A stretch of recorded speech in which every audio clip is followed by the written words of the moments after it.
Hello, welcome. Thank you for coming. My name is Llewd Lloyd, and I'm coming at you with the news from the Rogue PTR testing. I'm sure you want to hear all about it. You've probably heard some in the Ashes Discord already.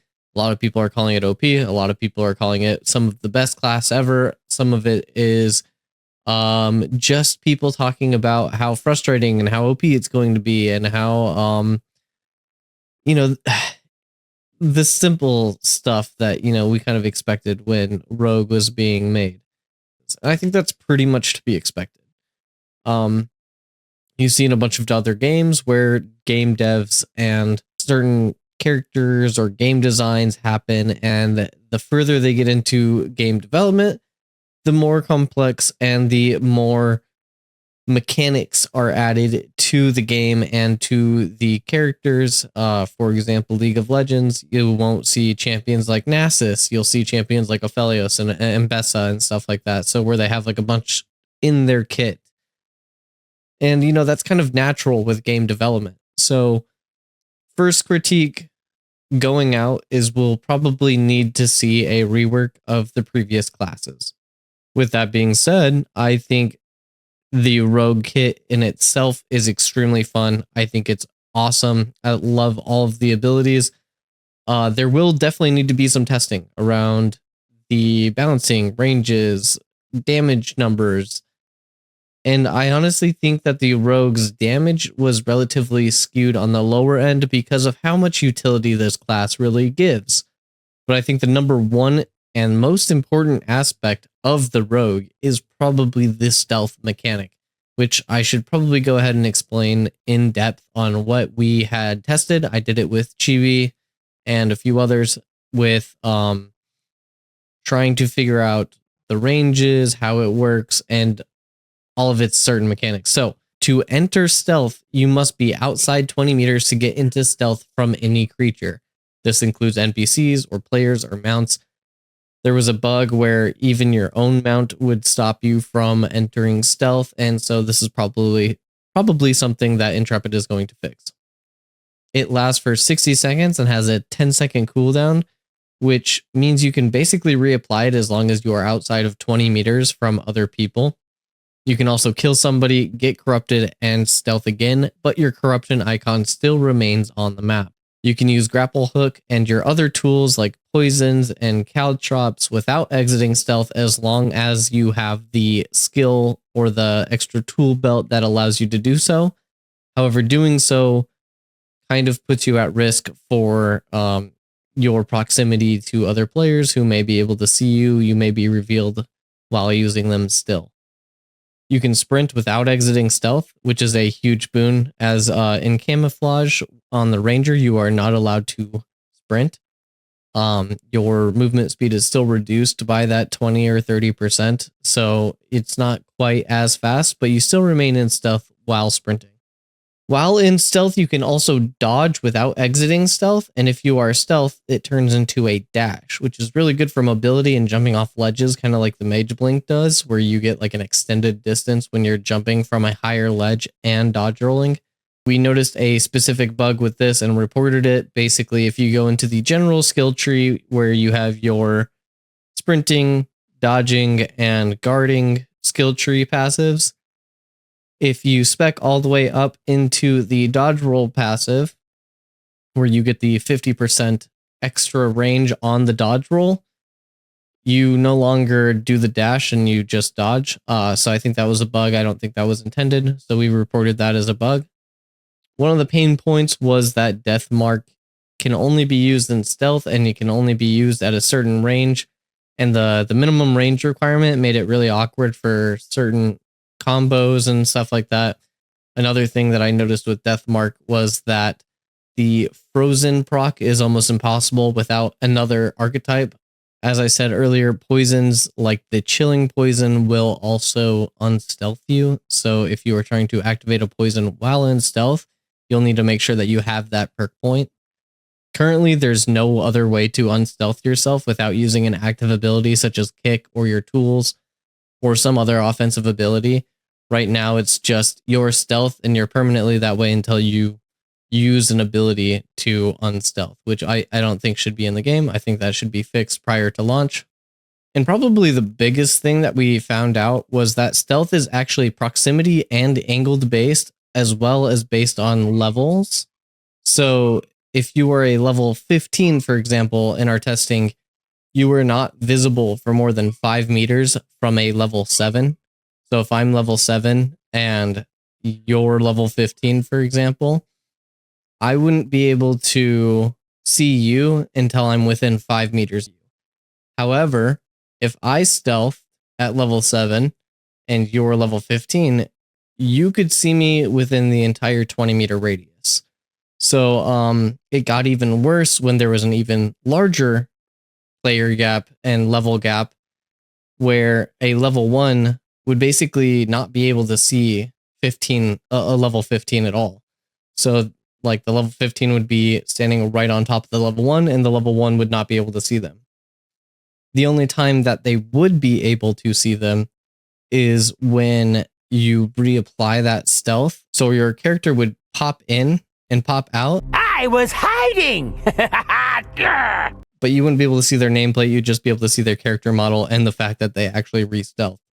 That was another cool thing that I saw with the stealth mechanic was even if you had highlighted the person and then they entered stealth mode, the highlight and the nameplate would disappear completely as if you had never seen them. So that is a really cool feature with stealthing.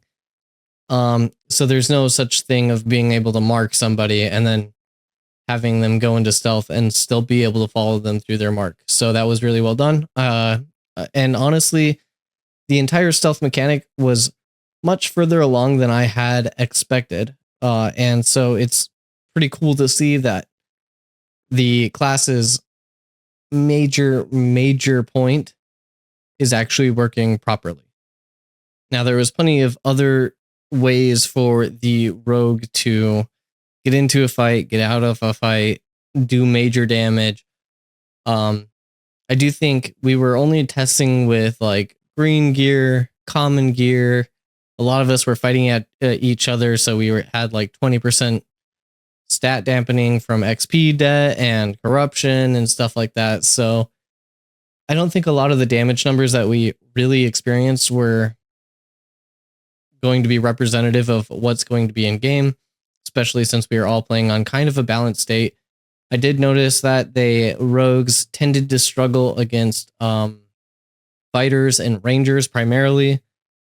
Clerics can kind of hold their own, but I do think rogues kind of have the upper hand there. I think rogues will also have the upper hand against mages if mages can't spot them out. One thing that I've been told and kind of rechecked is that mage's arcane eye only is applicable for camouflage. I think if you want to balance the large scale PvP aspect, you'll want to have mages that have arcane eye that can also detect stealth, which I believe is said by Steven previously in the past, that the arcane eye is supposed to be able to see rogues. So I think that is going to be an intended mechanic in the future. It's just not labeled that way in the tooltip currently. I got to play about 7 hours of it yesterday. It was a lot of fun. I honestly really love this class. I think it's going to be a major frustrating point for a lot of people, mostly because stealth is a frustrating mechanic. CC is a frustrating mechanic. Rogue has a lot of CC and has a lot of lockdown, but they are also very squishy. They are very easy to kill. They have ways of getting in and also kind of getting out, but there are ways to stop their escape. There's ways to shut down the rogue. I think a very strong rogue player will be an absolute menace in Vera, but I think a weak one will definitely be easy to see and spot and be like, this guy just doesn't know how to play the role properly. It is going to be a very high skill ceiling and skill floor class. Yeah, I don't think that whatever people are going to be saying about this archetype, it's going to be more negative than you would see a ranger or a mage or any other class. Personally, I still think clerics are extremely OP, and they've been OP for a very long time, but they're still kicking and going. So I think there's going to be a lot of frustration around this class. I don't think that all of it is super warranted, mostly because the damage percentage numbers on a lot of these abilities are extremely low. I don't think the damage is going to be the highlight part of Rogue, but I do think it has potential for really, really big damage numbers when you get those big backstabs, when you get that full combo rotation under a lockdown unit, and it's going to piss people off.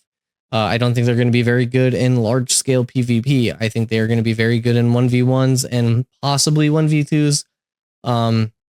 I had a couple where I had one like a 1v2 or a 1v3, but it was due to all of us fighting each other, and it wasn't necessarily because I was fighting all three in a party. As soon as you get into like 1v3s where you have three members on top of you, I expect very, very little chances for a rogue to survive unless they are playing full on defensively and are just trying to get out. But that is kind of just how rogue gameplay is. You are meant to be that lockdown, get that DPS out and get out and kind of do that like guerrilla warfare type of thing. So I can't wait to show it to you guys. I can't wait to go in further in depth on combos.